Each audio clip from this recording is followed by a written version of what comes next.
120 min insan bir gün Qədir Xumda Peyğəmbərin bu ayəsini eşitdilər, əlbəəl gəlib 3 gün beyyət elədilər.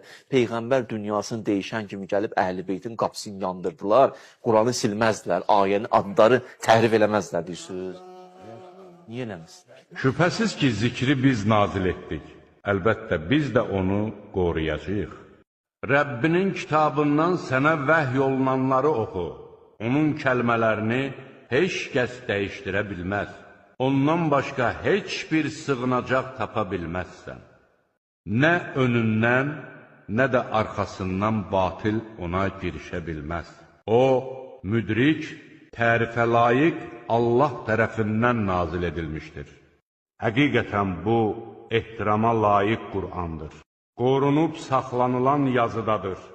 Bəli, bu, şanlı Qur'andır. O, mühafizə edilən lövhədədir.